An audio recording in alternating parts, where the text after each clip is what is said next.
Sementara itu, aksi pencurian besi rel kereta api di dekat stasiun Jatinegara, Jakarta Timur berhasil digagalkan. Sejumlah terduga pelaku hendak membawa kabur material rel yang tidak terpakai menggunakan angkutan umum. Ada aja orang colong besi jual Jakarta, Warga di dekat stasiun Jatinegara, Jakarta Timur digegerkan dengan pencurian besi rel kereta api yang tidak terpakai dan tidak terpasang di jalur perlintasan kereta. Besi rel kereta api yang dicuri ini memiliki panjang sekitar 2 meter. Material ini rencananya akan dimasukkan ke dalam kendaraan angkutan umum sebelum akhirnya diamankan oleh polisi bersama petugas KAI. Warga menyebutkan ada sekitar 10 orang pelaku yang terlibat dalam aksi pencurian. Namun para pelaku berhasil melarikan diri setelah mengetahui kehadiran polisi di lokasi kejadian. Saya lihat waktu ada kejadian itu, saya kan ada makan di sini. Saya ke sana ngeliat, nengok, oh rame gitu. Katanya, Bu tahu nggak itu? Ada yang maling besi kereta api itu? Ya, katanya besi. Pokoknya besi dari sana pas digotong kereta lewat. Jadi ketahuan, gotong-gotong kalian 10 orang. Oh, 10 orang itu, Bu? Tapi pada kabur. Itu berarti besinya udah sempat masuk ke dalam angkot? Belum, baru mau. KAI memastikan rel yang akan dicuri bukanlah rel aktif, melainkan rel amus, alat material siaga yang sewaktu-waktu digunakan dalam keadaan darurat. Masyarakat pun diimbau segera melaporkan aktivitas mencurigakan di sekitar jalur kereta demi menjaga keselamatan perjalanan. Dari Jakarta, Rizky Faluvi, iNews melaporkan. Dua pria penumpang bus Transjakarta diserahkan ke Polres Metro Jakarta Utara setelah berdapatan bermasturbasi di tengah kepadatan penumpang. Polisi masih mendalami kasus ini, termasuk menelusuri motif kedua pelaku berbuat asusila di muka umum. Ini ya, lihat tentang nih, ini di Transjakarta. Suasana di dalam bus Transjakarta Koridor 1A jurusan Pantai Maju Balai Kota mendadak geger usai dua penumpang pria berinisial H dan F kedapatan berbuat asusila. Keduanya terpergok bermasturbasi di tengah-tengah kepadatan penumpang. Oleh petugas keamanan bus Transjakarta, keduanya pun diturunkan secara paksa di halte Kota Tua, lalu diserahkan ke Polres Metro Jakarta Utara. Seorang penumpang perempuan bus Transjakarta juga membuat laporan polisi agar kedua pelaku diproses hukum. Petugas kepolisian terus menggali keterangan kedua pelaku terkait motif mereka melakukan tindakan asusila di muka umum. Kedua pelaku tak mengelak dan mengaku baru satu kali melakukan tindakan tersebut. Didapati ya, atau tangkap tangan itu melakukan aktivitas seksual ya, yang mengakibatkan berdampak ke atau ada zat yang terkena ke penumpang lainnya.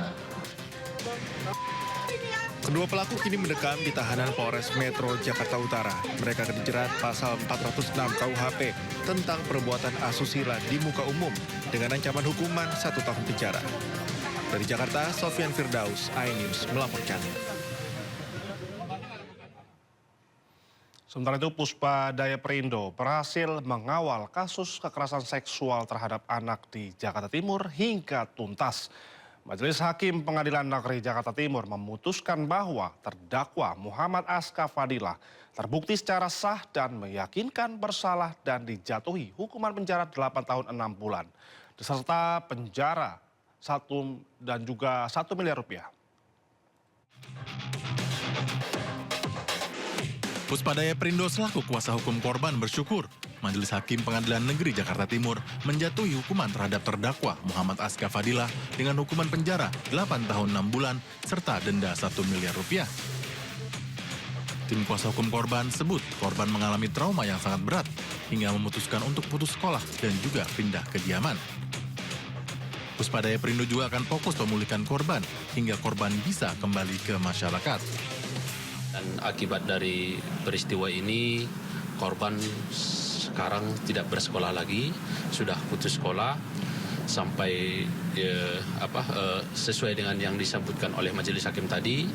Dan ini adalah perbuatan yang sangat meresahkan, kemudian merugikan anak sendiri, yaitu putus sekolah, kemudian juga dia mengalami trauma.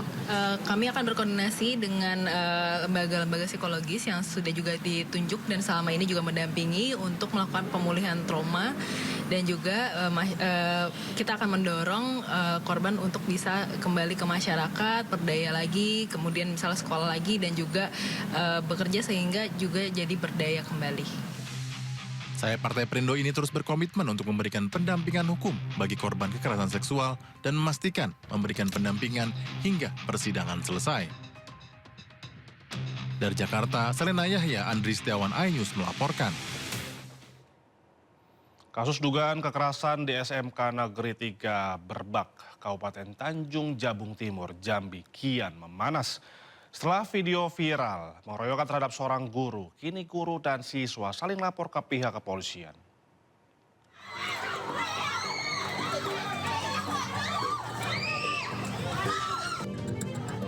Pengeroyokan sejumlah siswa terhadap guru di SMK Negeri 3 Berbak, Kabupaten Tanjung Jabung Timur, Jambi terus bergulir.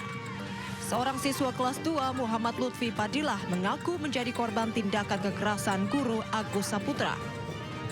Ia diduga dihina dan ditampar saat berupaya menenangkan kelas yang gaduh.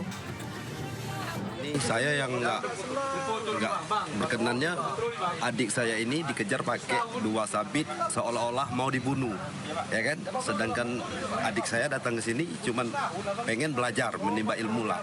Intinya kayak itulah. Intinya saya minta kepada pihak kepolisian diusut tuntas lah.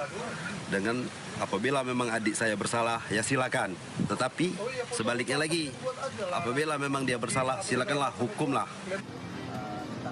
Di sisi lain, Agus Saputra, guru yang terekam dalam video viral pengeroyokan, juga melaporkan aksi kekerasan yang dialaminya ke Polda Jambi.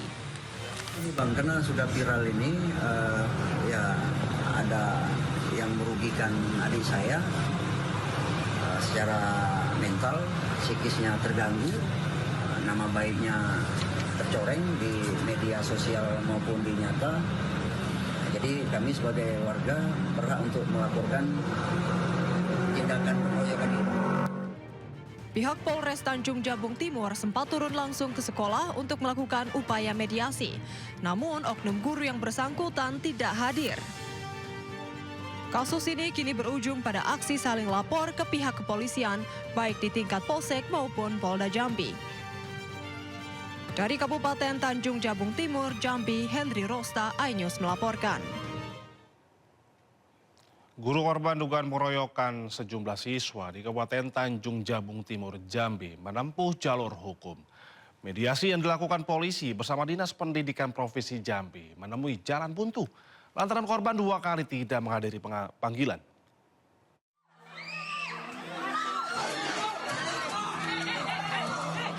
Polisi bersama Dinas Pendidikan Provinsi Jambi serta sejumlah pihak terkait menggelar mediasi kasus pengeroyokan guru yang dilakukan sejumlah siswa di SMK Negeri 3 Kabupaten Tanjung Jabung Timur, Jambi.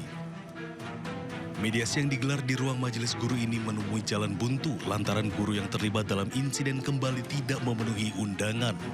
Ini merupakan kali kedua yang bersangkutan mangkir dari proses klarifikasi. Intinya di sini kita melihat bahwa kejadian ini adalah keluarga, artinya guru dan murid yang tidak seharusnya terjadi. Tapi besar harapan kita ini bisa kita mediasi dan nanti hasil kedepannya sama-sama bisa berkegiatan lagi normal. Langkah yang sudah kita ambil, mediasinya sudah, semuanya kita turunkan ego kita. Mudah-mudahan kegiatan belajar mengajar di SMK Negeri 3 Tanjung Jabung Timur ini mulai hari ini, besok, dan seterusnya berjalan normal. Setelah sempat viral menjadi korban pengeroyokan oleh siswanya, Agus Saputra, guru SMK Negeri 3 Kabupaten Tanjung Jabung Timur, Jambi, melaporkan peristiwa tersebut ke Mapolda Jambi. Didampingi oleh kakaknya, pelapor menjalani pemeriksaan selama 4 jam. Pelapor juga mengklarifikasi terkait senjata tajam yang dibawanya untuk mengamankan diri dari serangan para siswa. Selain menderita sejumlah luka lebam, pelapor mengaku mengalami trauma berat. Dari Kabupaten Tanjung Jabung Timur, Jambi, Henry Rosta, iNews melaporkan.